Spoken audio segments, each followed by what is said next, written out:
Bueno, buenos días a todos. Estamos, yo creo que ese es el primero, quizá el segundo seminario del 50 aniversario de este mes de octubre, dado que hemos estado ocupados con otros eventos, pero bueno, es un placer para mí presentar hoy a Javier Mayra, que pasó por aquí, tuvo una buena trayectoria y meteóricamente ascendió a la oficina de transferencia, que ha cambiado de nombre varias veces. Imagino que nos lo contarás ahora, así que no haré ningún spoiler accidental, porque y bueno, pues para mí es un placer que esté aquí y que venga a la que fue su casa y con quien mantiene tantos vínculos y más vínculos que queremos crear a través de más agentes de transferencia que necesitamos aquí para facilitaros el trabajo a vosotros y a vosotros. Y ya dejo de robarte tiempo ya, cuando quieras empieza. Muy bien. Bueno, pues eh, buenos días a todos y a todas. Primero agradecer al Instituto de Catálisis y Petroquímica la invitación que me han hecho pues, para estar aquí hoy, para dar una charla en el 50 aniversario del centro. Y felicitar a Consuelo, no sé dónde está Consuelo, Consuelo y el equipo que tienes detrás, pues porque bueno, yo creo que os está quedando un aniversario pues muy entrañable, muy bonito. Me hizo mucha ilusión el otro día en Central estar allí con todos vosotros y vosotras y me hace más ilusión incluso estar hoy aquí, ¿no? Con esta presentación. Bueno, pues yo voy a contar un poco, efectivamente yo trabajé en este centro, los que no me conocéis, en dos etapas distintas. Hice la tesis doctoral 3 años, después me fui al extranjero y regresé y estuve año y medio, o sea, en total he trabajado 4 años y medio en catálisis, ¿no? Y bueno, yo creo que un poco lo interesante de mi charla es, pues, como una persona que se dedica a investigar en el laboratorio, me tenéis aquí jovencito, ¿no? En un laboratorio, pues termina dedicándose a transferencia de tecnología y a negociar los acuerdos de licencia del CSIC a nivel internacional, ¿no? En este caso me tenéis, bueno, pues no sé si serían como 30 años después, anunciando en una rueda de prensa que un medicamento desarrollado a partir de una patente del CSIC pues iba a salir al mercado y además que era un hito en medicina, después lo vamos a ver, ¿no? Eh, yo creo que, bueno, pues hay gente que ha hecho la tesis doctoral aquí, la mayoría yo creo que han continuado, ¿no? En el centro, algunos han ido a investigar a otros centros, otros a la enseñanza, a, también a la industria, por supuesto, pero quizá el único que se ha dedicado a esto de la transferencia ha sido yo, ¿no? Bueno, soy químico inorgánico eh, por la Universidad Autónoma de Madrid, de la promoción del 94, una muy buena promoción, porque aquí tenéis no sé si lo veis en pequeñito, al señor Javier Agúndez, que se licenció conmigo en la Autónoma. Tuvimos de profesores a dos personas muy queridas aquí en Catálisis, a Vicente Fernández y a David Tudela. Bueno, en el último año de carrera ya estaba haciendo la tesina con David Tudela. Yo creo que fue el mejor profesor que tuve en la universidad y, y desde luego fue un magnífico director de tesina. Bueno, con él aprendí a hacer, pues, sintetizar, preparar compuestos inorgánicos digamos, con estructuras complejas y utilizar la espectroscopía Mos-Bauer.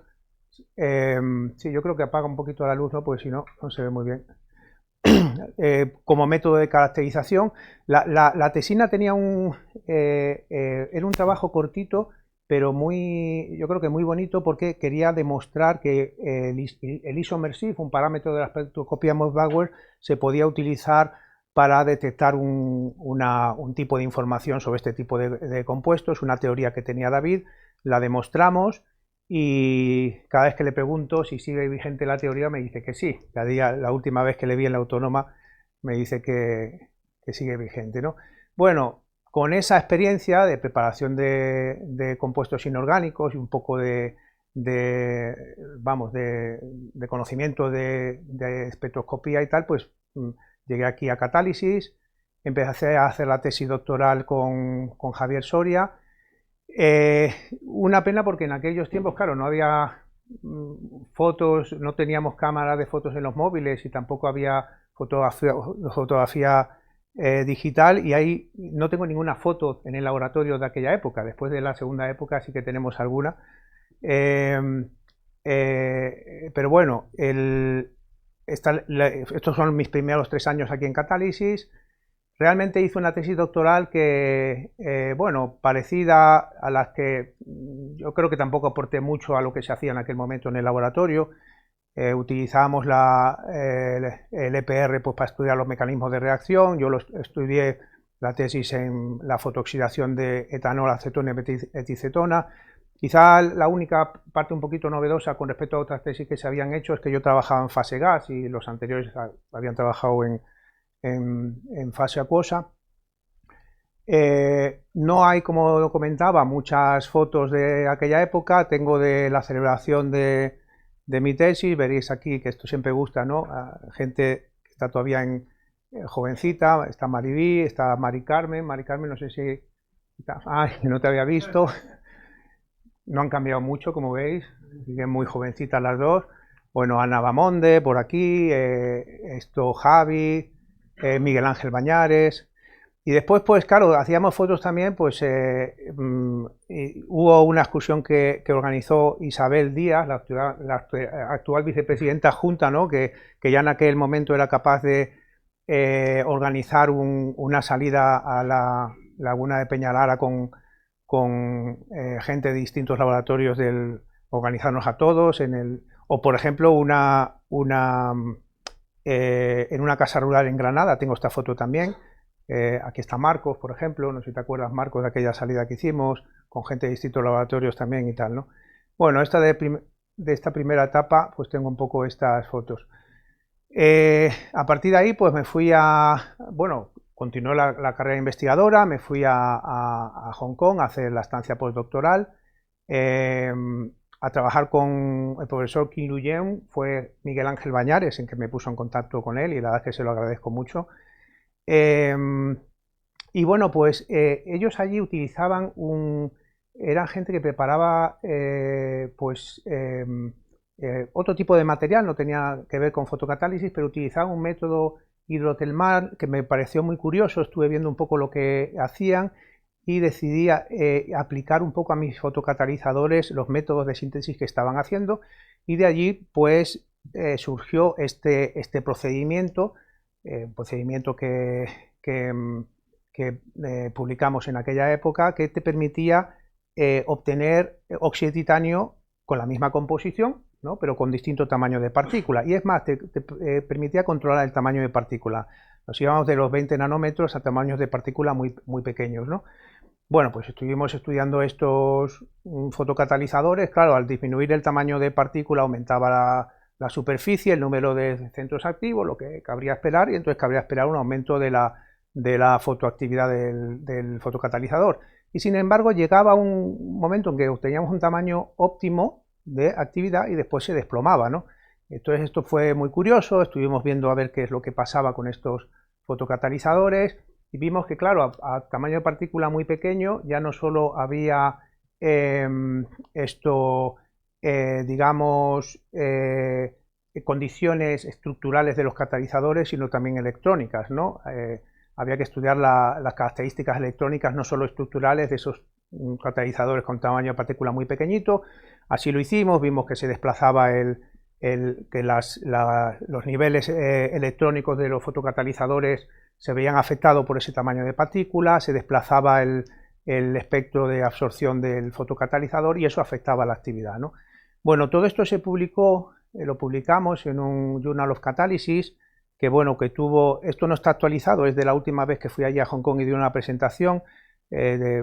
Actualmente, que lo he mirado hace poco, voy deprisa y corriendo con todo, con Maribí, y tiene 375 citas en Scopus, ¿no? O sea que tuvo bastante impacto este trabajo que publicamos, y con esto pues regresé al Instituto de Catálisis. Entonces, aquí sí que hay alguna foto más. Esta es mítica, esta foto, porque no hay muchas de aquella época, y yo creo que le tenemos cariño. El otro día nos reunimos y tal, y estuvimos comentando la foto esta. Y Y bueno, pues en esta segunda etapa, pues claro, me había traído el trabajo de Hong Kong. Allí tenían más experiencia en preparación de materiales, aquí en caracterización de los mismos, y hicimos yo creo que iniciamos una colaboración que estuvo muy bien, muy fructífera. Aquí veis varios trabajos con citaciones pues muy altas en Scopus también, ¿no? Ahí no terminó todo porque después hice una visita a David Tudela, a la Universidad Autónoma, para ver cómo iba todo por allí. Y resulta que estaba intentando sintetizar un compuesto de estaño con óxido de titanio y tal, y le salió óxido de titanio dopado. Y bueno, dije, oye, pues yo es que trabajo con óxido de titanio, déjame probar la actividad que tiene este compuesto y tal. Me lo traje aquí y resulta que la actividad era muy buena. Entonces empezamos a investigar el por qué daba esa actividad tan buena.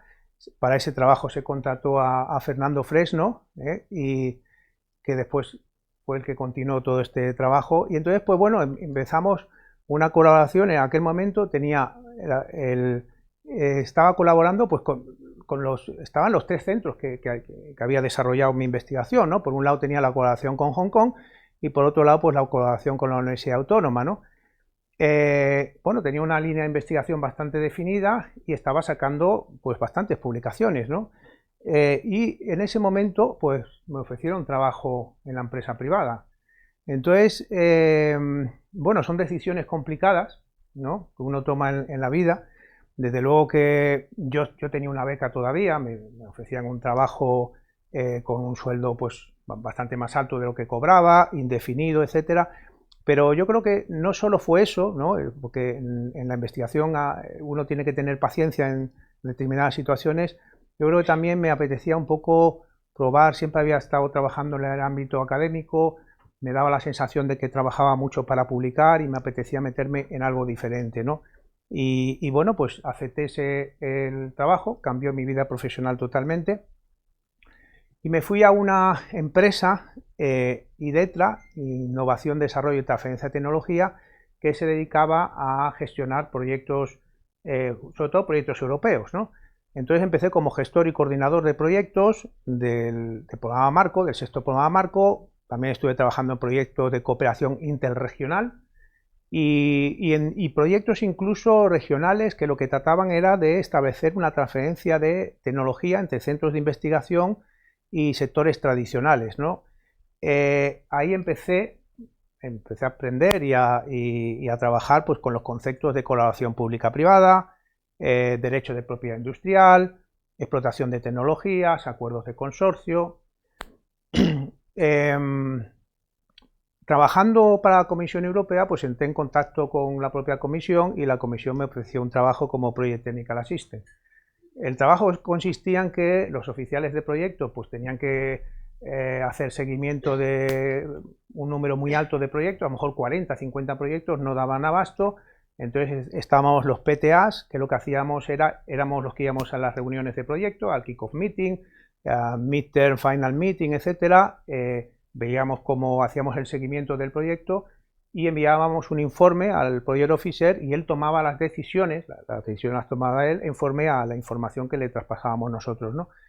La verdad es que fue un trabajo muy interesante y porque estaba en contacto con los grupos de investigación más relevantes de Europa en nuevos materiales y tecnologías de fabricación.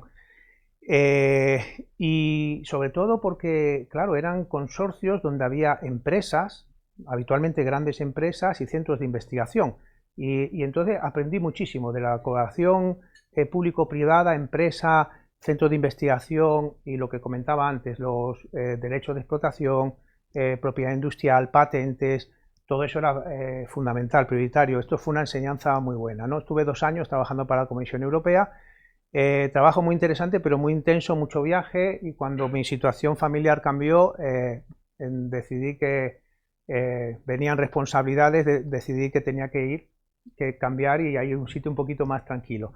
Y entonces me puse en contacto con la entonces Oficina de Transferencia de Tecnología, y bueno, les presenté un poco mi currículum y la formación que tenía y me ofrecieron un trabajo, me ofrecieron un contrato, además que para aquella época estaba muy bien. En el año 2005 pues empiezo a trabajar en la entonces Oficina de Transferencia de Tecnología. Y la transferencia de tecnología necesaria en el año 2005 era esto que veis aquí, estas 5 personas. Empezamos con la transferencia de tecnología para llevar la transferencia de los más de 120 centros de investigación del CSIC. Hoy en día hemos ido, como decía Marcos, hemos ido cambiando el nombre. Primero de Oficina de Transferencia de Tecnología pasamos a Vicepresidencia Adjunta, y de Vicepresidencia Adjunta ahora somos Vicepresidencia, porque la institución le ha ido dando más relevancia a la transferencia de tecnología. Y hoy, como Vicepresidencia, pues somos estos de aquí. Parece un número más razonable, ¿no? Para un centro de investigación, para un organismo de investigación tan relevante como es el CSIC, ¿no? Bueno, lo que nos dedicamos en la oficina en transferencia de tecnología, ahora en la vicepresidencia, el objetivo es muy claro: hay que transferir los resultados que se obtienen en los laboratorios de CSIC, en los centros de CSIC, al sector productivo para que tengan un impacto en la sociedad, ¿no? Esa es nuestra función. Tengo que comentar, ahora entraremos en materia en lo que hacemos y tal, pero yo me incorporé en el año 2005 y en el año 2007, pues uno nunca se debe de olvidar de dónde viene, y entonces me puse en contacto con la dirección de Catálisis en aquella época, con Joaquín Pérez Pariente, y le dije que quería dar una charla un poco de lo que estábamos haciendo en transferencia de tecnología. A él le pareció muy buena idea, y en el año 2007 di una charla aquí, no sé si os acordáis, los más antiguos y tal, todo lo que estábamos haciendo, y a Joaquín le interesó mucho aquello, y entonces me propuso él solicitar una ayuda al ministerio para contratar a un gestor de transferencia en el centro. Lo solicitamos, aquí a lo mejor no lo veis, pero esta es una comunicación del ministerio dirigida a Joaquín para contratar, con un presupuesto de un proyecto para contratar a una persona para hacer transferencia de tecnología. Y digo esto porque el ICP fue pionero en el CSIC en tener a una persona, a un técnico dedicado a transferencia de tecnología. Ahora hay muchos centros que tienen. Después llegaron en el 2010 los High Transfer, 14 centros de investigación, los más relevantes, contrataron a gestores. El Catálisis fue el primero. Cuando terminó este proyecto, Joaquín habló con nosotros y nos comentó el que por qué no lo contratábamos con un PIE a medias, transferencia y el centro. Hicimos ese esfuerzo también, las dos partes y tal, y hubo continuidad. Primero se contrató a medias la persona, finalmente Catálisis, y bueno, pues hay que reconocerle que, me ha dicho Marisol que Joaquín no ha podido estar aquí, pero sí que le quería reconocer que bueno, que fue pionero en todo esto, y realmente se lo agradecimos, abrió un camino, y en transferencia lo consideramos muy bien y se lo agradecemos, ¿no? Bueno, tengo que comentar que antes de mi charla aquí, el centro presentaba 1 o 2 patentes al año, y al año siguiente presentó 11 patentes, ¿no? Y entonces, bueno, pues la cantidad de patentes, de contratos del centro crecieron, se crearon spin-off, hay una que actualmente da trabajo a 15 personas, etcétera y tal, todo y bueno, pues yo creo que este es un tema, es una pena que ahora mismo no tengáis un gestor de transferencia, y es un tema que tenemos que hablar, ¿no? Bueno, ¿qué hacemos en transferencia de tecnología en el CSIC? Pues primero, pues protegemos resultados de investigación. ¿Y qué resultados debemos de proteger? ¿No? Y la respuesta de esto es pues cualquier resultado de investigación que tenga valor y que pueda ser transferido a la sociedad, ¿no? Porque muchas veces uno piensa en tecnologías y en patentes, y no nos tenemos que limitar a tecnologías y patentes. Os pongo un ejemplo. Ya sabéis que el CSIC, los investigadores de CSIC estuvieron volcados en la erupción del volcán de La Palma, ¿no?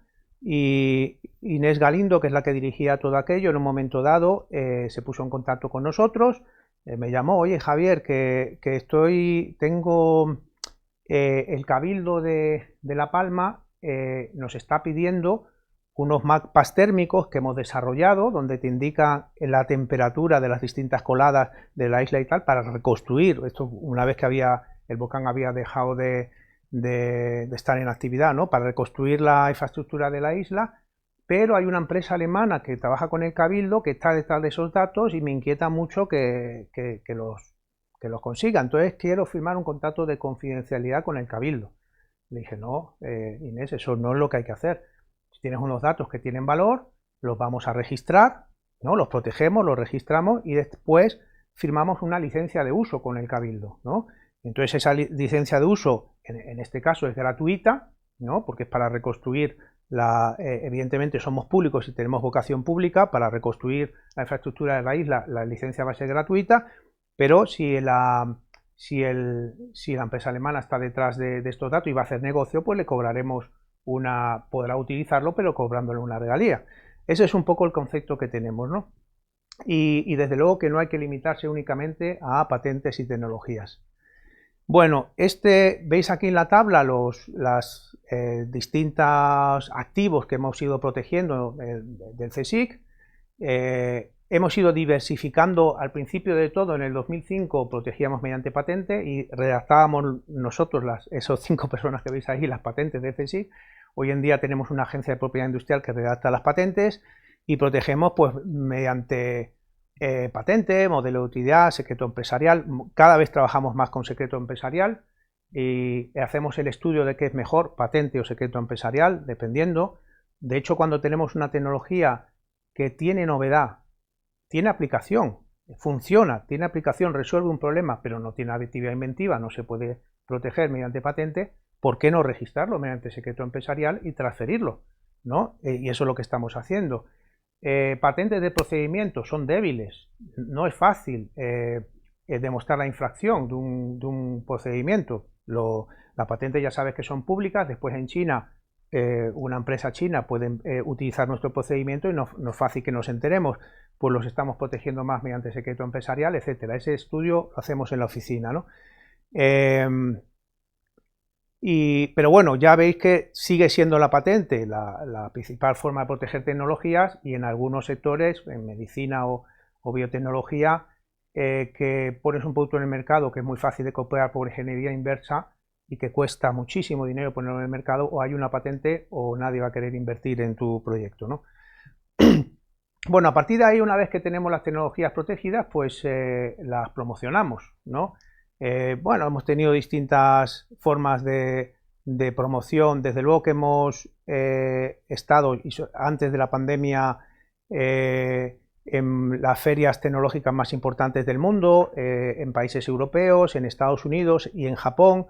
Hemos participado también en misiones tecnológicas a Rusia hace tiempo, cuando se podía colaborar, o China, la India, etcétera. Hemos recorrido, digamos, el mundo un poco con las tecnologías de CSIC.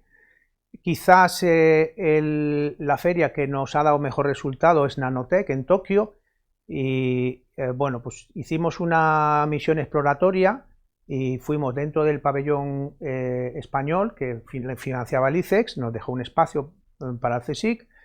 Y bueno, pues teníamos un presupuesto de 15.000 euros para ir a Tokio, que incluía ese stand, los viajes, estancia, dietas de la gente y tal. Pues gastamos esos 15.000 euros, fuimos allí y bueno, pues conseguimos un acuerdo de licencia con la empresa japonesa Aichi Steel, que quería utilizar los microhilos magnéticos multicapa de Manuel Vázquez, que desarrollaba ahí en materiales, para incorporarlos en distintos dispositivos electrónicos como sensores de posición. Y bueno, pues ingresamos 50.000 euros y dijimos, hombre, esto pues parece que sí merece la pena, ¿no? O sea, ingresamos más dinero del que gastamos. Tenéis aquí la foto de la reunión que tuvimos en Tokio, y después posteriormente los japoneses vinieron aquí a materiales, ¿no? Tuvimos bastante continuidad en esta feria, nos fue bien. Otro año licenciamos esta tecnología de Eduardo Ruizinski, que él lo que hacía era funcionalizar un absorbente con nanopartículas de magnetita, de forma que el absorbente se convertía en una sustancia superparamagnética, es decir, que en presencia de un imán desplegaba propiedades magnéticas. Entonces lo utilizamos para esto, ¿no? Lo añadíamos en agua contaminada y fácilmente con un imán extraíamos el contaminante.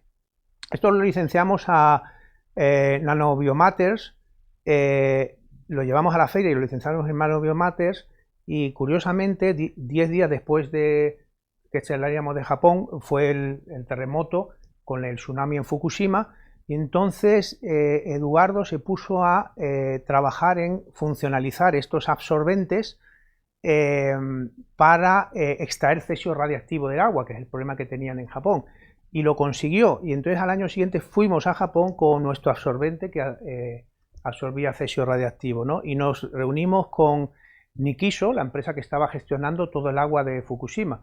Iba con una compañera y yo le decía, esto como salga bien salimos en el telediario, vamos.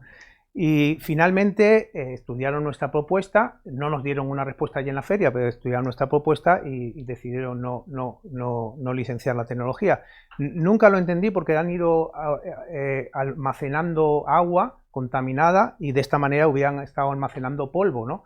Mucho mejor. Y últimamente lo que han hecho es, cuando ya no tienen capacidad de almacenar más agua, han ido poco a poco diluyéndola en el océano. Pero bueno, y además a nosotros nos gusta mucho cuando nos rechazan una tecnología el saber el por qué nos la rechazan. Eso nos da información muy valiosa para incluso para los investigadores, investigadoras, para orientar su investigación, etcétera. Pero en aquel momento pues los japoneses fueron también muy herméticos. Yo entiendo que también era un problema nacional que tenían, pero bueno. En la feria nos han dado un par de premios. Aquí veis en un año, bueno, un poco por los materiales que llevábamos, los acuerdos que firmábamos con las empresas, etcétera, ¿no? Bueno, una vez que encontramos una empresa que esté interesada en la tecnología, lo que hacemos es negociamos con ella el contrato de licencia. Sobre todo para nosotros es muy importante, bueno, además del alcance, si es en exclusiva, no en exclusiva, si está acotado a un territorio, etcétera y tal, pero muy importante para el CSIC que haya un compromiso de explotación por parte de la empresa. De hecho, establecemos unos periodos de tiempo en el que la tecnología tiene que estar en el mercado, o cuando es un medicamento y el periodo de tiempo es muy largo, pues ciertos hitos que se tienen que ir cumpliendo en el tiempo, y después pues una contraprestación económica, que ya sabéis que 1/3 de lo que recibe el CSIC va para los inventores e inventoras, ¿vale? Para reconocerles el esfuerzo en esto, en dedicarse a esto, y los otros 2/3, bueno, van uno para el grupo, para el centro, el grupo de investigación, y otro pues para mantener toda esta actividad. Se vuelve a invertir en el proceso. Bueno, aquí tenéis la evolución de los contratos de licencia que hemos ido firmando con el tiempo. Los últimos años firmamos entre 80 y 100 contratos de licencia al año, de patentes entre 40 y 50. No está, como no me da la vida, no está actualizada esta gráfica, me falta un año, pero bueno, puedo decir que en el 2024 fueron 90 y algo, ¿no? O sea que estamos también por aquí, ¿no? Pero vamos, lo relevante es que aquí en los últimos 10 años hemos licenciado 907 tecnologías, 471 mediante patente. Claro, y con estos números uno esperaría que las tecnologías del CSIC tuvieran un impacto en nuestro entorno, ¿no? ¿Y lo tienen? ¿En nuestro día a día están las tecnologías del CSIC? ¿Qué pensáis? ¿Sí o no? ¿Conocéis alguna tecnología que esté en nuestro día a día del CSIC? Levantar la mano quien conozca una tecnología. La polimerasa, por ejemplo. La gula del norte.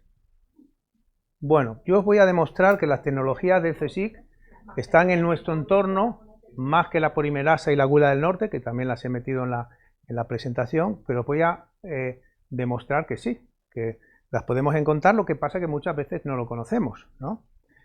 En alimentación, estas tecnologías que veis aquí, por ejemplo, bueno, Leggy, que es una carne, bueno, una carne, precisamente es un sucedáneo de carne para gente vegana o vegetariana, ¿no? A partir de la algarroba. Hay complementos alimenticios basados en patentes de CSIC, pero me voy a centrar en las dos más relevantes en alimentación. El método que se utiliza en todo el mundo para detectar si los alimentos tienen gluten o no está basado en una tecnología del CSIC, el R5. El cuerpo molecular R5 que fue desarrollado en el centro, en el CNB, en el centro que tenéis ahí, ¿no? Eso significa que cuando uno se va a un supermercado en Chile o aquí en Europa o en China, cuando va gluten free, a la parte de alimentos sin gluten, eso ha sido analizado con el método, con el R5, ¿no? ¿Por qué? Porque para la Comisión Europea un alimento no tiene gluten cuando tiene menos de 20 partes por millón, y con el R5 somos capaces de detectar hasta 5 partes por millón de gluten, ¿no? Entonces, bueno, fue adoptado por el Codus Alimentarius como método de referencia mundial, es el que se está utilizando en todo el mundo, y además esto en principio estuvo protegido mediante patente, pero la patente expiró. ¿Cómo lo tenemos protegido actualmente? Bueno, como material biológico, realmente es un anticuerpo que lo produce un hibridoma, mientras tengamos en custodia el hibridoma, pues nadie nos lo puede copiar, ¿no? Entonces,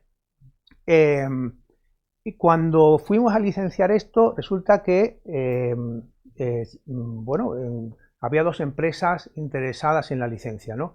Una empresa española ubicada aquí en Madrid, que además nos ayudó en el principio con estos estudios y tal, y una empresa multinacional alemana, ¿no? Que con ventas en todo el mundo.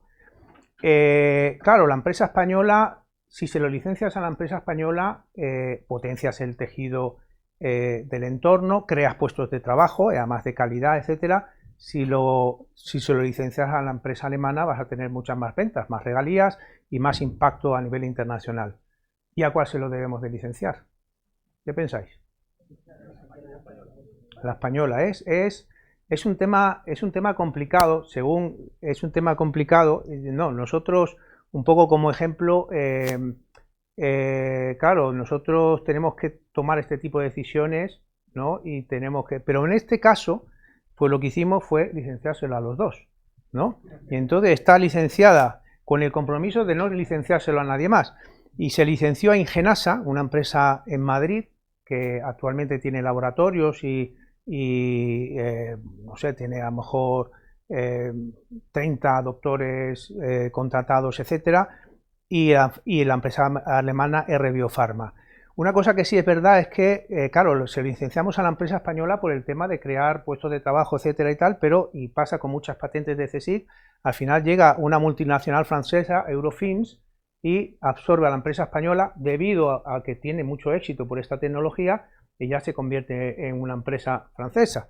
Pero bueno, tanto Ingenasa, porque hablando con la CEO de Ingenasa, quedamos en CSIC y Ingenasa, los dos estábamos de acuerdo en que pusieran de excusa la licencia que tienen con el CSIC para mantener las instalaciones en Madrid, ¿vale? El CSIC no quería que su tecnología se fuera de España, los propios trabajadores de Ingenasa tampoco querían que las instalaciones se fueran, y bueno, pues se utilizó también en el acuerdo que se hizo cuando el CSIC permitió que la tecnología terminara en Eurofins. Bueno, después hay una empresa en el formato kit de ELISA, lo tenemos licenciado a estas dos empresas, en formato de tira inmunocromatográfica Operon, que es una empresa que está en Zaragoza, y el hibridoma no ha salido de España. El hibridoma está custodiado en el CNB, y también lo tiene Ingenasa y lo tiene Operon. Operon fabrica el R5 para Alemania, para los alemanes, ¿vale? Mientras custodiemos el material biológico, no nos lo pueden copiar. Bueno, esta la habéis nombrado, que es la gula. Esta es la única en la presentación, digamos que es el único producto, la única historia, digamos, de éxito que he metido en la presentación, que no es de estos 20 años, ¿vale? Esto, yo no estuve implicado en esto. En realidad, esto es un estudio en los años, esto viene de los años 80, la empresa Angulas Aguinaga, que se dedica a la venta de angulas, se da cuenta que, bueno, su facturación disminuye en un 90% porque no hay angulas, y se da cuenta que o innova o desaparece, ¿no? Y entonces lo que hizo fue colaborar con aquel entonces Instituto del Frío, del CSIC, y en un proyecto en el que se desarrolló un sucedáneo de la angula a través de proteínas de pescado, pues sustituyó las angulas por la gula, ¿no? en el año 91.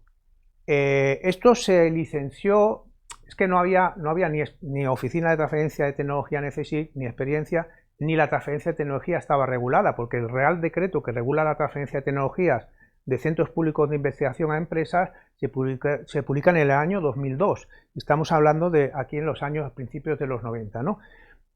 Con lo cual se hizo de una forma que hoy en día no lo haríamos de esa manera, es decir, se cedió la tecnología a la empresa. Hoy en día licenciamos las tecnologías, ¿no? Además se cedió por una cantidad de dinero que en aquel momento parecía mucho dinero, 2 millones de pesetas, no de euros, y que fue ridículo, ¿no? Después con lo que hizo Angulas Aguinaga. Pero bueno, yo lo considero una historia de éxito porque una empresa española que iba a desaparecer, hoy en día tiene 7 plantas de producción y más de 800 trabajadores, ¿no? De tener una persona dedicada al I+D, actualmente tiene más de 50 personas, colabora con el CSIC, y bueno, pues factura actualmente más de 800 millones de euros.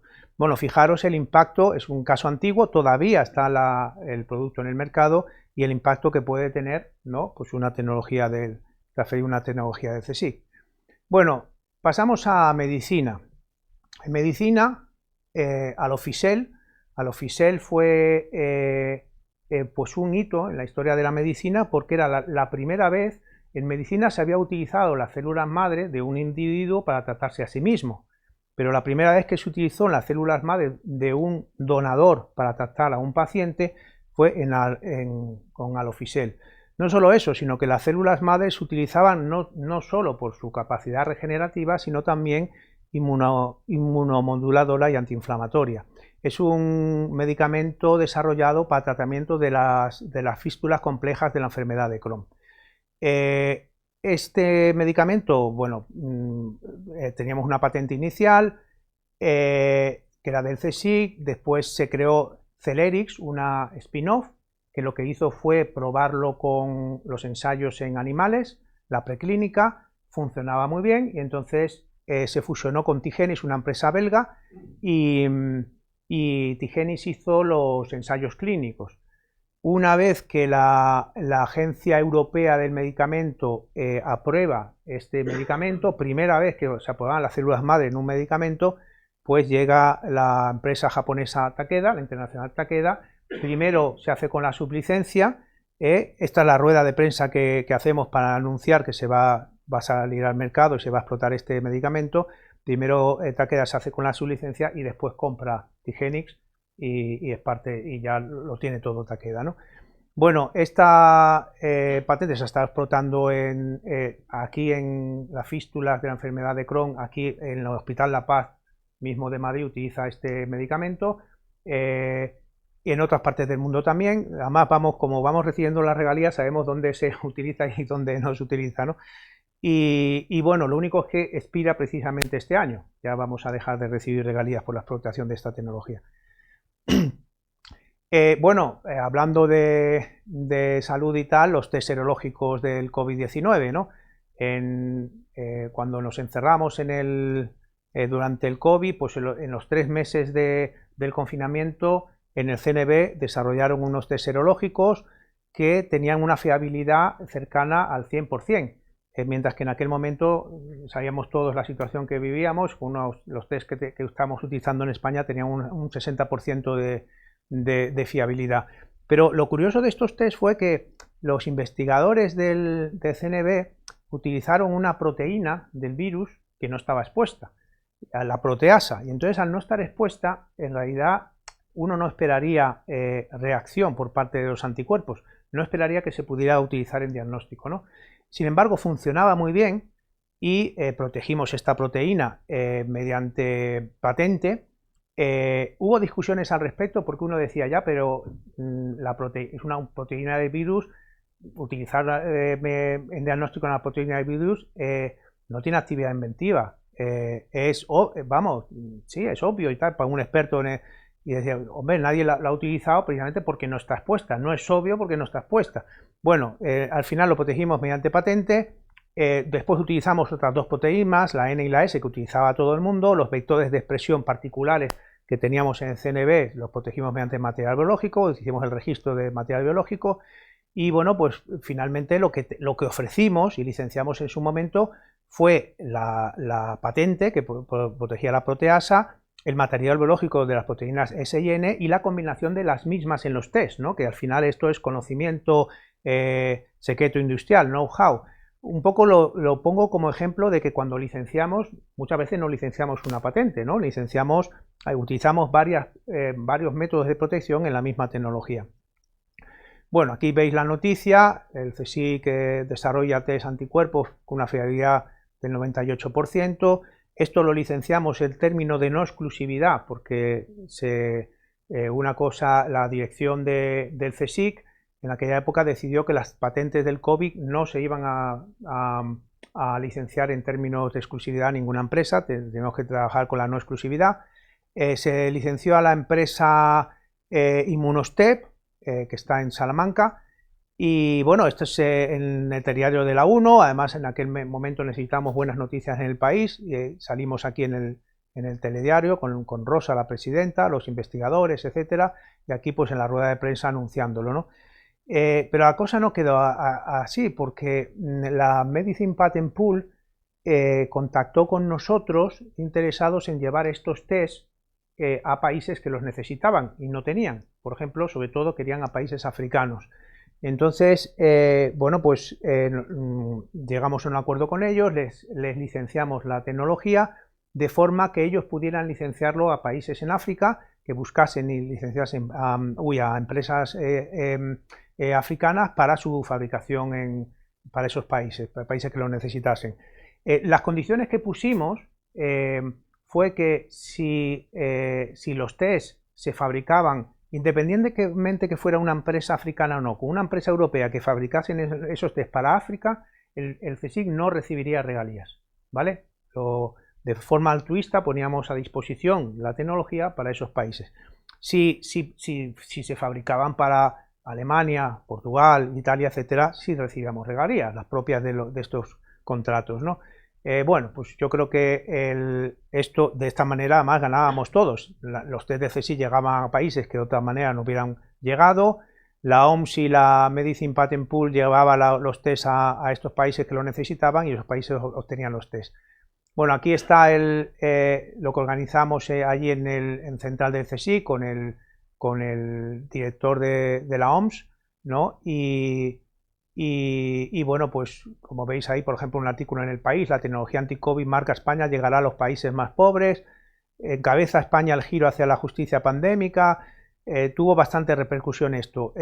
Nosotros fuimos el primer país que hizo eso, pero después hubo, por ejemplo, 2 universidades norteamericanas y algún otro centro de investigación europeo que hizo lo mismo, puso a disposición de la Medicine Patent Pool y de la OMS este tipo de tecnologías del COVID-19, ¿no?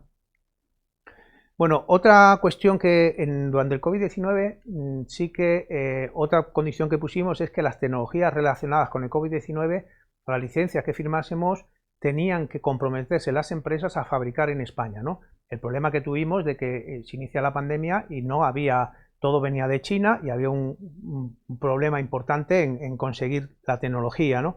Bueno, pues los test serológicos se fabricaban en Salamanca por Immunostep. Hubo unos segundos test que licenciamos una empresa sevillana, pero no tuvieron éxito, estuvieron un poquito tiempo, no eran competitivos, no estuvieron poco tiempo en el mercado. Las mascarillas del CSIC, que supongo que todos conocéis, que llevaba el presidente de gobierno, las ministras, ministros, etcétera, la fabricaba Bioinicia en Valencia, porque fue un proyecto que hicimos con una spin-off del CSIC. Y después iniciamos varios proyectos de vacuna, como todos sabéis. Trabajábamos en uno de ellos, el de Esteban, trabajábamos con Biofabri en Galicia y otro con IPRA en Cataluña. Con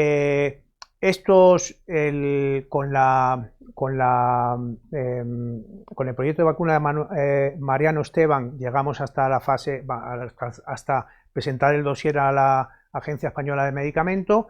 Llegamos tarde, teníamos menos medios que otros, evidentemente, cuando llegó ya estaba la población vacunada, pero bueno, ahí quedó el eje. Y por una cosa que sí que bueno, todo esto además, Jesús Marcos, sabéis que estaba coordinado con Moncloa, ¿no? Con toda esta estrategia un poco nacional que teníamos, ¿no?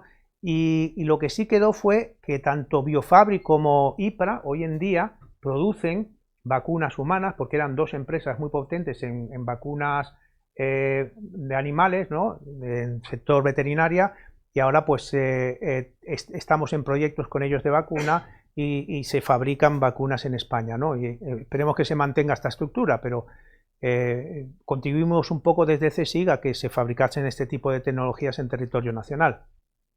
Bueno, después la patente de la polimerasa, la FI29, la habéis nombrado antes, la famosa patente de Margarita Salas, ¿no? Capaz de aumentar la amplificación del ADN y disminuyendo el error. Se ha utilizado en todo el mundo en investigación biotecnológica y en análisis forense, ¿no? En investigación criminal. Esta patente tuvo mucho éxito. De hecho, es la que más dinero ha dado al CSIC hasta el momento, aunque haya algunas tecnologías que se acercan a la cantidad de dinero que ingresó Margarita Salas, pero bueno, los años que más dinero dio pues fueron 1,2 millones de euros al año. Lo estuvo explotando una empresa norteamericana. Después en los hospitales hay tecnología CSIC. Os voy a enseñar varias de las tecnologías del CSIC. Una es el método de recuperación de helio, porque claro, el helio, una cosa curiosa, el helio es el segundo elemento más abundante en el universo, pero en el planeta Tierra no tenemos helio, tenemos muy poquito. Además se extrae de los yacimientos de gas natural y ahora con la guerra de Ucrania pues tenemos menos acceso al helio y es más caro, ¿no? ¿Para qué utilizamos el helio? Se necesita en instrumentos, en equipamientos que mantienen la temperatura, que enfrían por debajo de menos 100 grados centígrados, temperaturas muy tremendamente frías, ¿no? Bueno, pues hay 3 patentes de CSIC, porque al final se patenta un sistema que es capaz de recuperar todo el helio que se utiliza en una de estas instalaciones. Esto supone que si tú instalas estos sistemas de recuperación de helio, no tienes que volver a comprar helio. No. Y entonces, bueno, pues esto lo está explotando una empresa norteamericana de California, Quantum Design. Estos números no están actualizados, pero más de 150 hospitales en todo el mundo están utilizando este sistema de recuperación de helio. Oncovisión, un sistema PET para detección temprana de cáncer de mama, se está utilizando. Esto fue desarrollado por José María Benlloch en Valencia. Yo creo que una cosa interesante de este caso de éxito es que José María es un físico teórico, es experto en física de partículas, y en un momento dado se dio cuenta de que el conocimiento que él tenía se podía aplicar a la salud, ¿no? A un método diagnóstico muy importante. Y hoy en día estos equipos se están utilizando para las mujeres que sufren cáncer de mama, para revisar si el cáncer se le regenera o no. El exoesqueleto pediátrico de Marcy Bionics, este sí que lo conocéis, supongo, ¿no? Ha salido mucho en los medios de comunicación, ¿no? El tema de Marcy Bionics, el tema de este exoesqueleto de Elena García Armada, ella desarrolla este exoesqueleto para niños que tienen pues este tipo de problemas de movilidad, y nosotros estuvimos promocionando la patente y no conocíamos, no encontramos una empresa interesada, ¿no? Pero las familias se ponían en contacto al hacer la promoción de la tecnología, se ponían en contacto tanto nosotros como con ella demandando la tecnología, ¿no? Entonces te encuentras con una situación que tienes una tecnología que la demanda la sociedad, pero no hay una empresa en nuestro entorno que quiera explotarlo. ¿Qué hicimos? Pues crear esa empresa, ¿no? Y entonces no solo se creó una empresa EBC, sino que el CSIC invirtió dinero en esa empresa, que no lo suele hacer, por por el impacto social que había detrás. El CSIC ayudó a crear esa empresa siendo inversor de la misma, ¿no? Y hoy en día, pues ya sabéis que van a sacar un segundo, porque actualmente tienen un exoesqueleto que se utiliza en distintos sistemas de salud. Está diseñado para hospitales, pero ahora ya les falta el marcado CE, pero ya han diseñado un exoesqueleto ya para uso familiar, particular en los domicilios, ¿no? Bueno, nos vamos, después de los hospitales, nos vamos a la agricultura. Voy a demostrar que la agricultura también tiene tecnología CSIC. En agricultura han tenido mucho éxito las variedades vegetales del CSIC. Por un lado, nuevas variedades vegetales en el CEBAS, en el centro que tenemos en Murcia. Se han desarrollado variedades de almendro y albaricoquero que han tenido mucho éxito.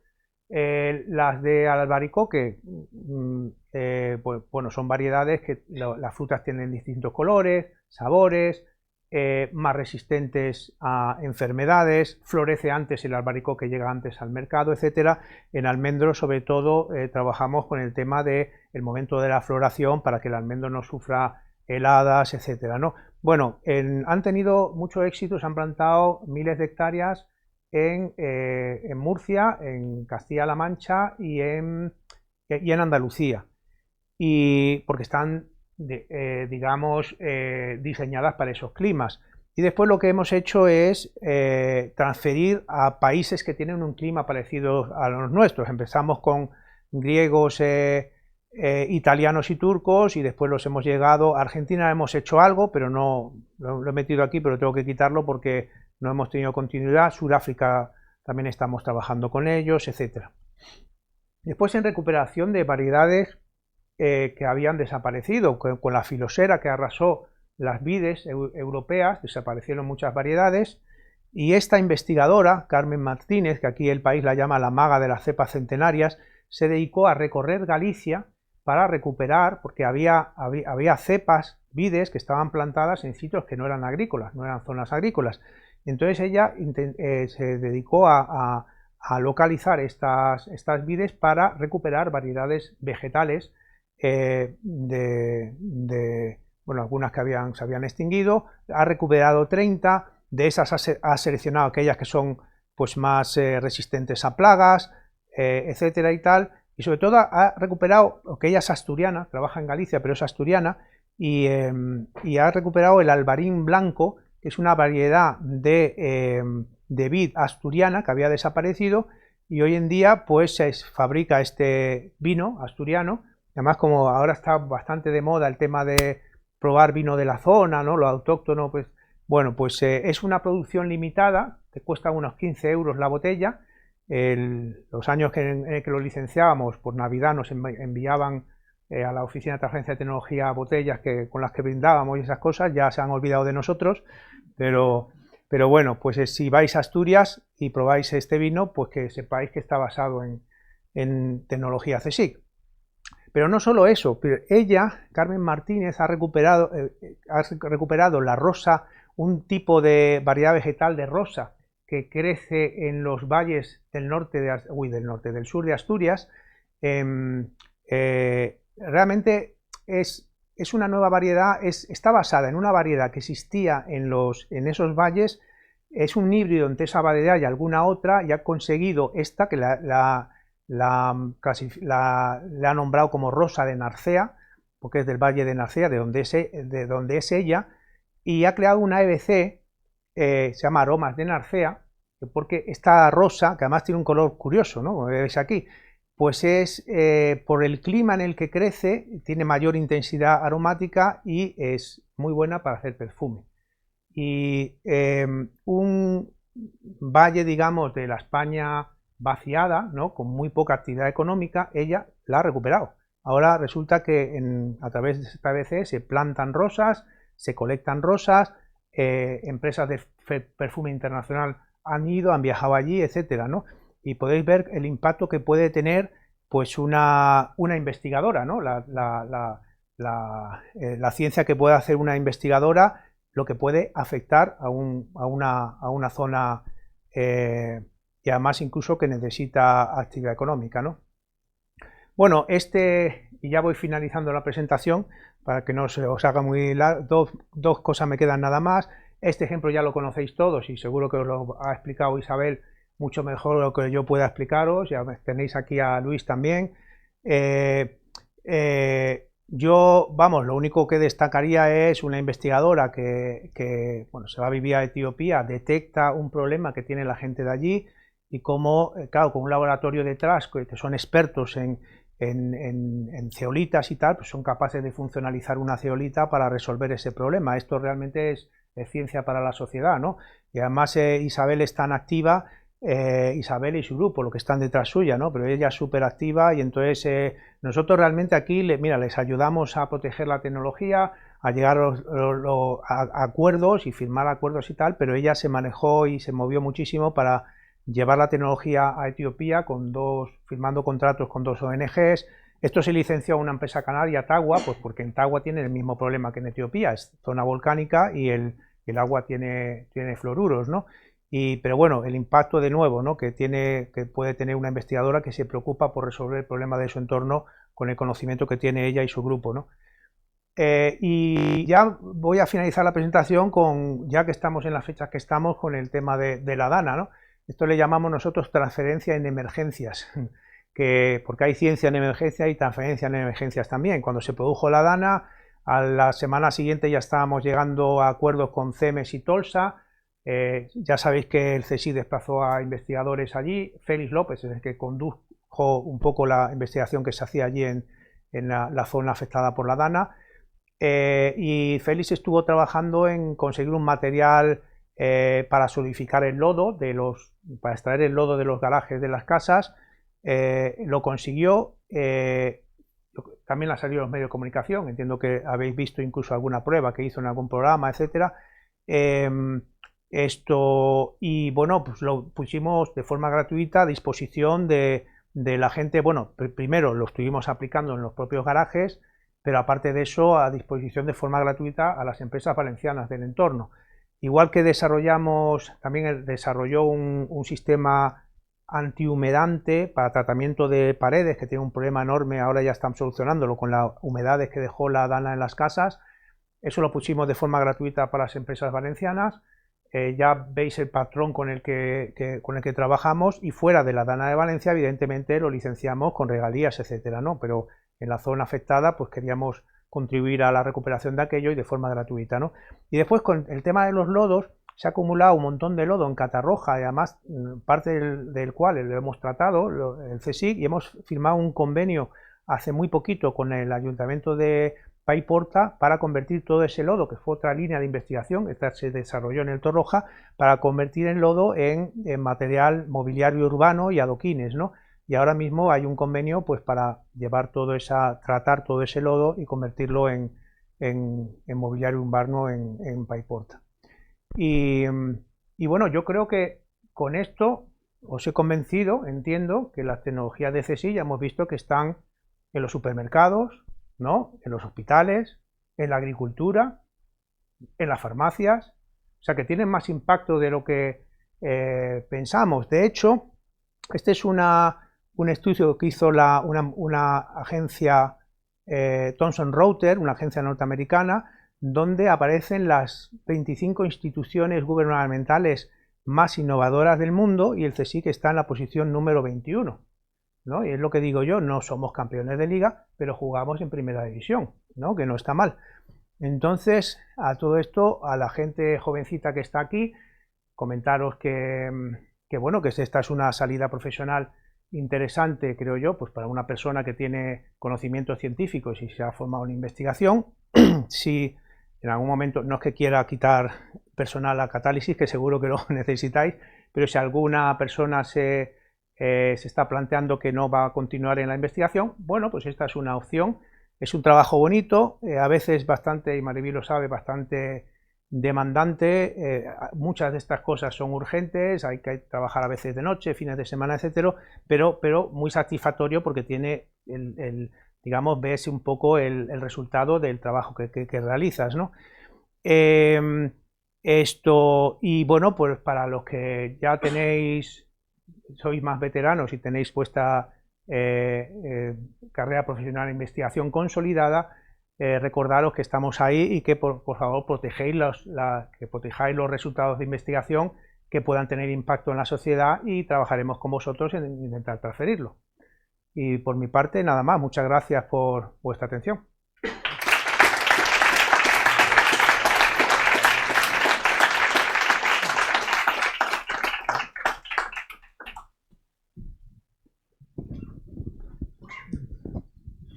Muy bien, muchas gracias, Javier, por esta presentación, que es muy ilustrativa. Igual que tú vienes aquí pescando personal, yo también quiero poner aquí de nuevo, como mencioné al principio, un agente de transferencia, así que si te pasa algún currículum por ahí que te sobre, algo podremos hacer. Sí, no, tenemos que hablar del tema ese, sí, porque Sí. no puede ser que os quedéis sin técnico de transferencia aquí en el centro. Sí. Bien, estamos en ello. Y nada, preguntad vosotros, que si no yo digo muchas tonterías. Bueno, yo en primer lugar quería darte las gracias por la charla tan instructiva, de verdad, porque me pareció fenomenal lo que expones de todo. O sea, yo personalmente, y supongo que todo el mundo, nos hemos enterado de algo más de lo que hacemos en el CSIC. O sea que muchas gracias. Gracias también por lo que, en nombre de Joaquín, se lo diré. Sé que os esforzasteis mucho en esa época y llegasteis a algo y seguro que lo retomaréis. Y ya, para finalizar, quería comentarte que justamente esta mañana, cuando venía en el coche, que hago mucho zapping de noticias, escuché una noticia que la pillé al vuelo, donde hablaba de patentes, y decía que a nivel español el Consejo Superior de Investigaciones Científicas era el organismo número 1 en patentes, y te hicieron una entrevista y te escuché esta mañana, como a las 8 de la mañana, comentando algo así. Así que, pues enhorabuena. Y gracias por la charla. Estupendo, gracias. Vale. Sí, ha salido publicado la Oficina Europea de Patentes publicó recientemente un estudio sobre la protección de, las patentes que se solicitan en Europa, y el CSIC pues sale muy bien posicionado, ¿no? Ha aumentado mucho el número de patentes europeas de instituciones españolas. El CSIC sabe como la número 1 a nivel europeo. Y bueno, por eso me han contactado distintos medios y me han hecho la entrevista. La verdad es que eso tiene, bueno, por parte de CSIC está muy bien, por parte nacional no tan bien, es decir, los países más desarrollados del mundo, la primera institución, el número de patentes, no es un centro público de investigación, ¿no? Refleja un poco que en España necesitamos que la industria innove más, ¿no? Pero pues el CSIC está bien posicionado, y en el mismo estudio aparecía que estamos entre los 10 primeros entidades en número de patentes a nivel europeo. De hecho, si no hablamos de patentes europeas, hablamos de patentes prioritarias, somos los terceros en Europa, después del CNR francés y el Fraunhofer alemán, ¿no? Gracias, Javi. Muy buena charla. Me estaba ahora Marcos diciendo, por ejemplo, en esta tabla que tienes aquí, o sea, por ejemplo, pues llama la atención de que no esté el MIT, pero me imagino que es porque será privado, no será gubernamental digamos, Claro. Y entonces, a raíz de eso, la pregunta que se me ocurre es: ¿cuál es la contribución privada en España respecto a la contribución pública y cómo compara eso con otros países avanzados? Bueno, es un poco lo que estaba comentando ahora mismo, ¿no? Que efectivamente estos son instituciones gubernamentales, ¿vale? Así que no están las instituciones privadas.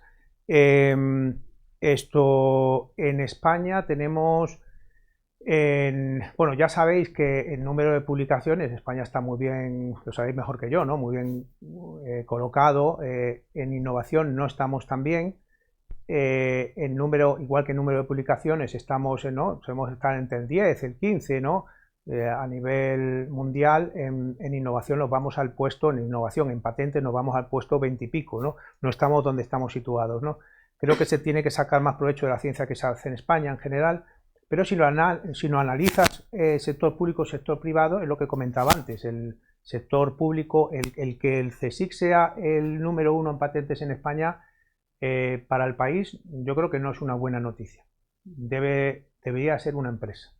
Entonces, pues falta que las empresas se unan un poco a esto, ¿no? Que protejan, que patenten, bueno, primero que inviertan en nuevos desarrollos, y después que eso se traduzca en patentes, ¿no? O sea que... ¿Cuál es el motivo de que la empresa española no termine de participar en la actividad de I+D de una manera más seria, más fuerte? Bueno, yo creo que hay una parte de eso, ya es una discusión un poco. Yo creo que quizá nos falta un poco de cultura de innovación que tienen más en otros países, ¿no? Después tienen, no sé, nosotros, por ejemplo, al final ya habéis visto las tecnologías quizá más relevantes por sectores industriales que hemos transferido. Las tecnologías que se están explotando a nivel internacional pues están en manos de empresas norteamericanas, francesas o alemanas, alguna británica, ¿no? Habéis visto, pues yo que sé, el helio, pues lo está explotando una empresa de California. Alofisel, bueno, una japonesa también. Es verdad que hay veces que desarrollamos tecnologías que licencian posteriormente una pequeña empresa española. Hay sectores como el biotecnológico donde hay proyectos de empresas españolas que invierten en esa tecnología, pero en el momento en el que llega al mercado y se completan los ensayos clínicos y se obtiene el permiso por parte de la Agencia del Medicamento, pues termina en manos de una empresa con mucha más capacidad de comercialización, que suelen ser empresas extranjeras, ¿no? Sí, pues en España no terminamos de tener ese aporte en tema de innovación desde el sector privado, ¿no? Quizá las empresas españolas son más pequeñas, que las grandes corporaciones son extranjeras y tienen más capacidad.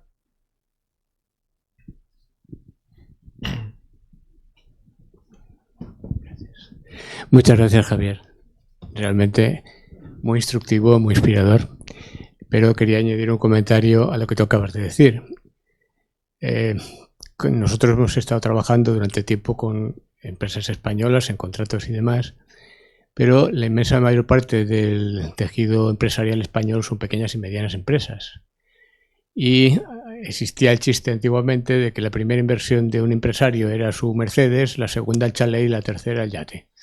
Es decir, en cierto modo se percibe que falta la cultura empresarial. Un americano tiene una idea de fabricar una hamburguesa que lleva una patita e inmediatamente se pone a hacer esto.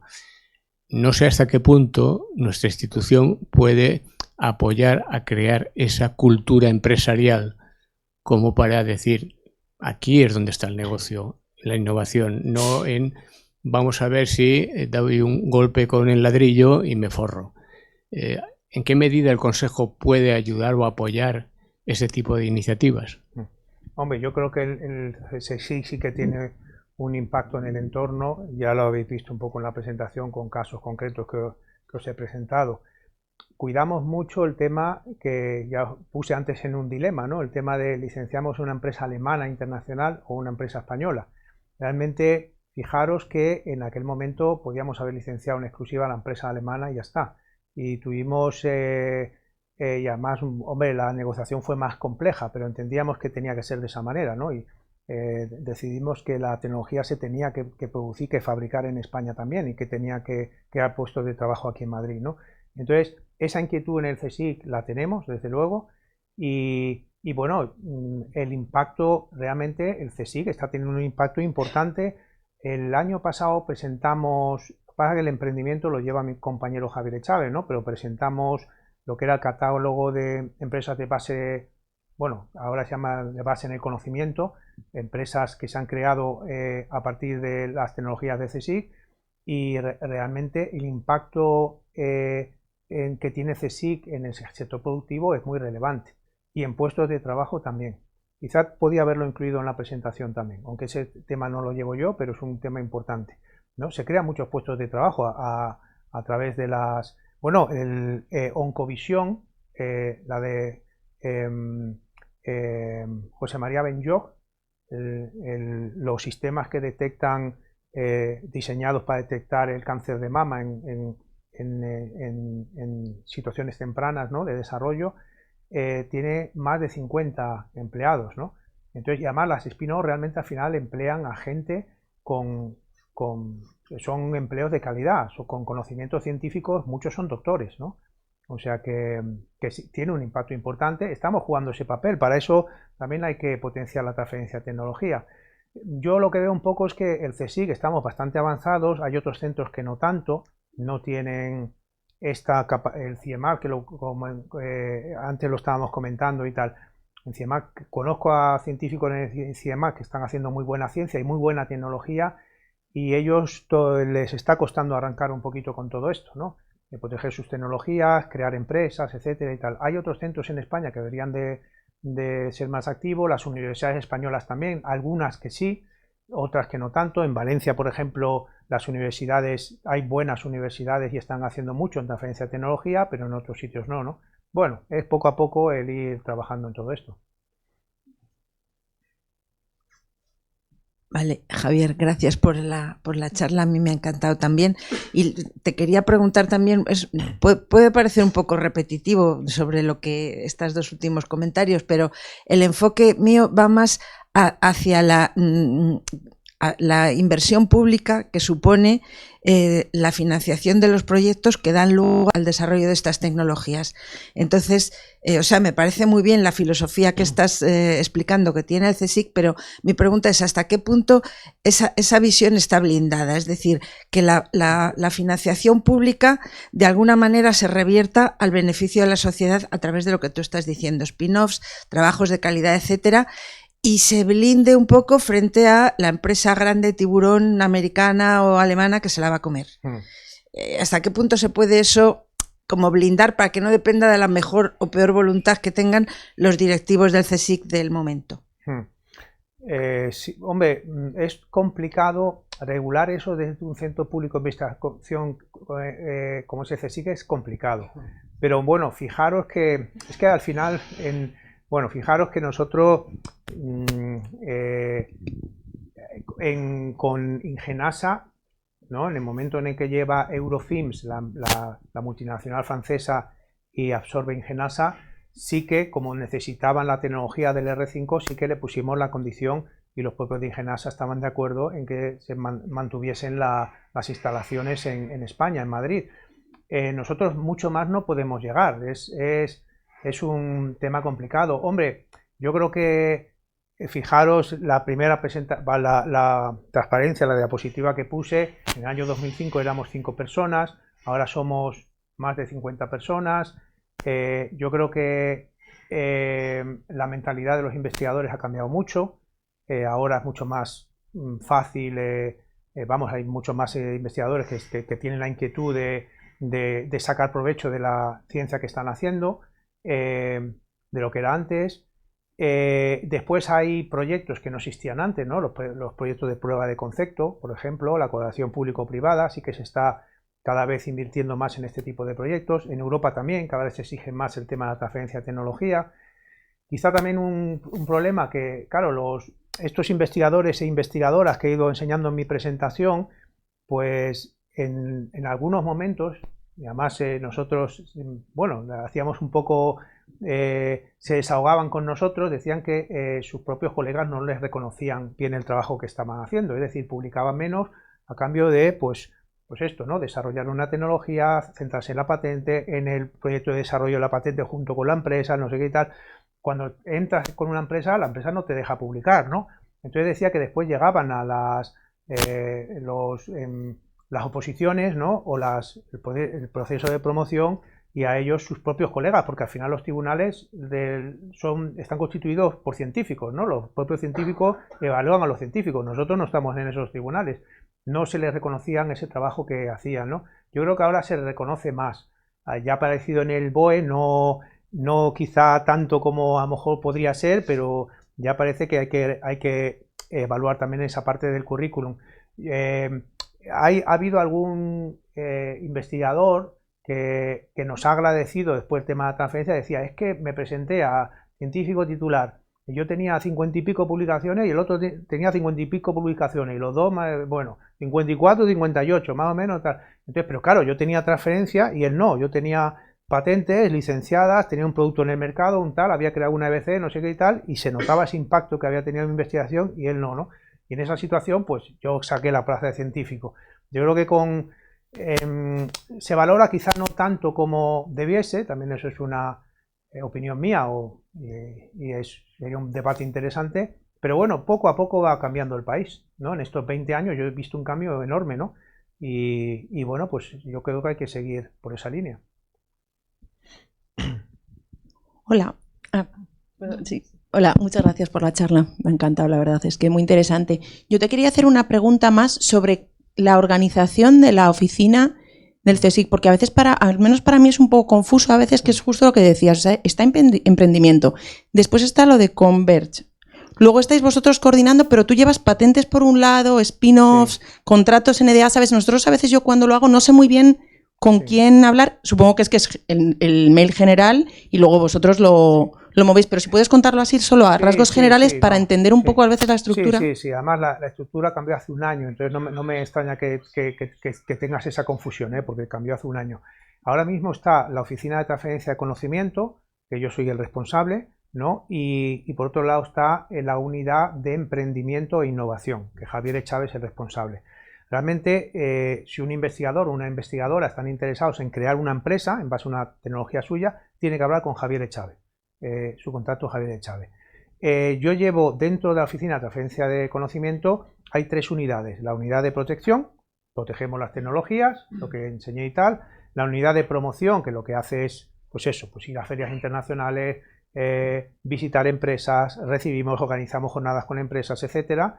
Y después negociamos y licenciamos el acuerdo de licencia, y después la unidad de contratos, que gestiona todo otro tipo de contratos distintos, ¿no? Entonces, pues para un contrato, contratos@csi.es, ¿no?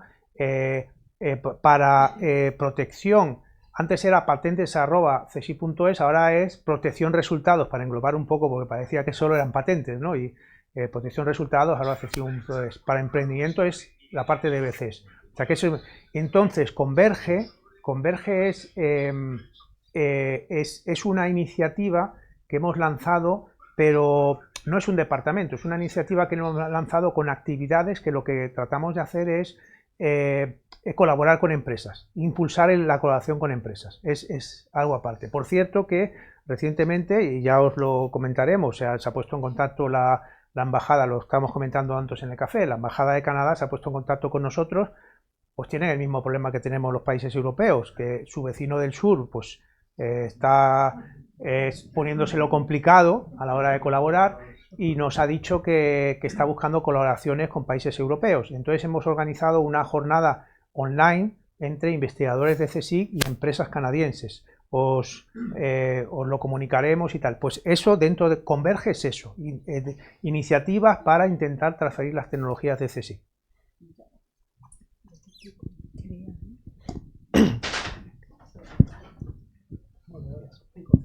Vale.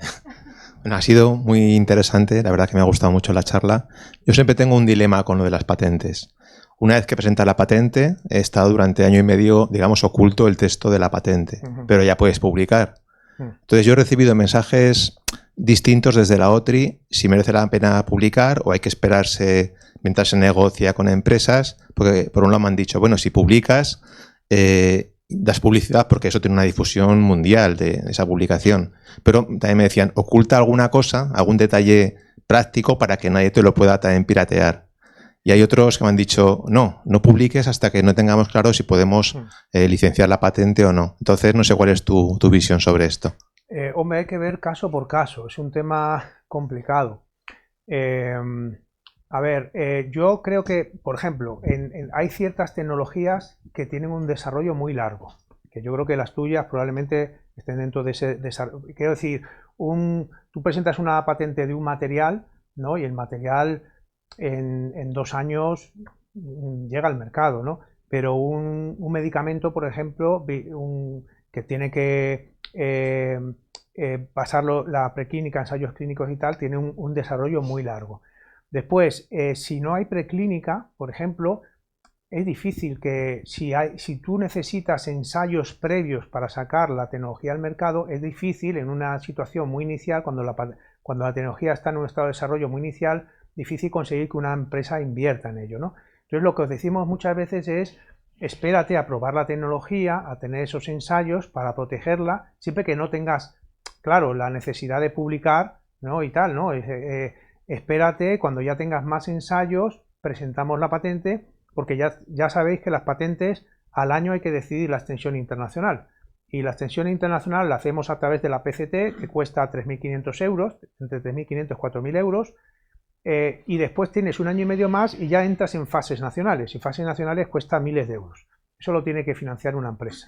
Alguna vez entramos en fases nacionales, en patentes estratégicas, tiene que dar la aprobación la vicepresidenta, etcétera. Ya nosotros tomar esa decisión de tanto dinero pues es complicado para nosotros, ¿no? Entonces, si tú puedes retrasar esa publicación y presentar la patente cuando la tecnología esté más desarrollada, de forma que se pueda interesar una empresa en esos plazos de tiempo que tenemos con la patente, mejor, ¿no? Por un lado, mejor. Después, con respecto a lo que muestras en la patente o no, pues bueno, depende de la tecnología. Antes estaba comentando, las patentes de procedimiento son débiles.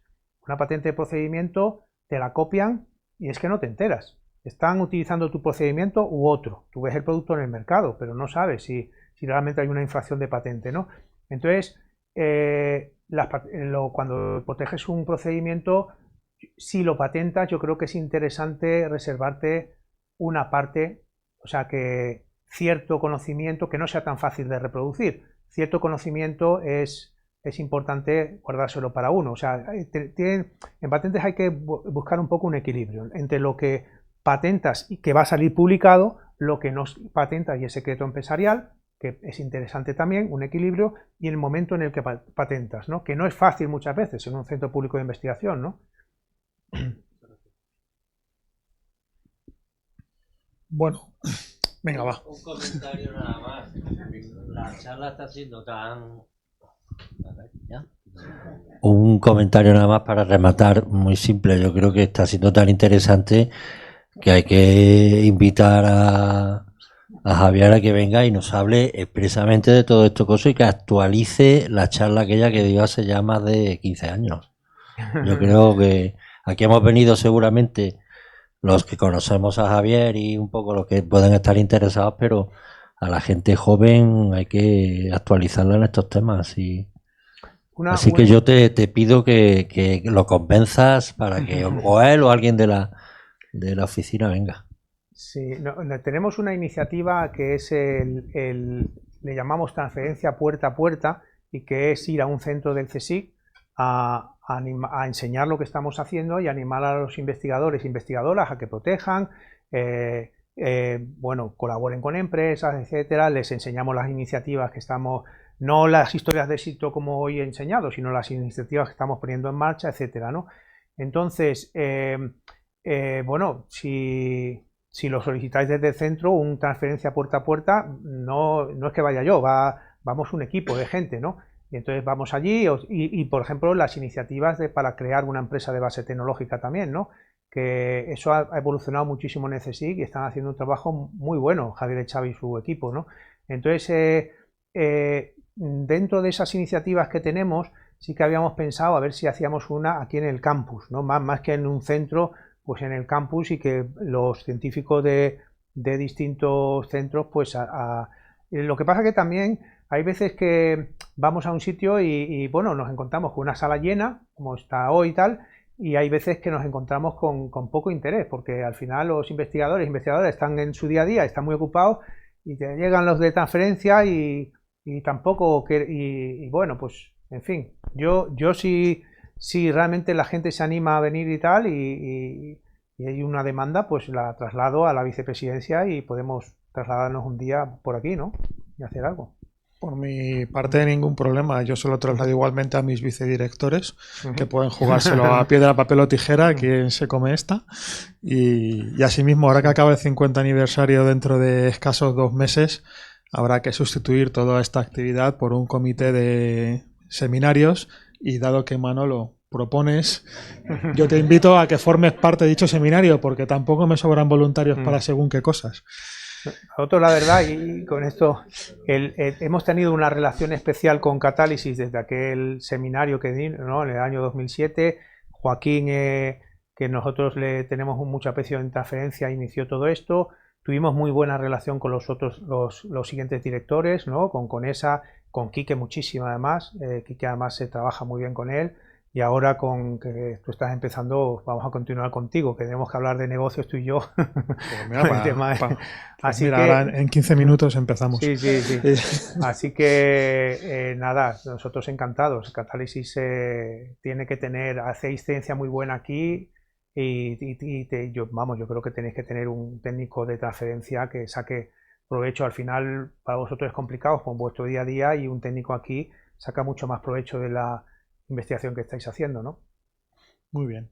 Pues muchísimas gracias a Javier por venir y a vosotros por asistir.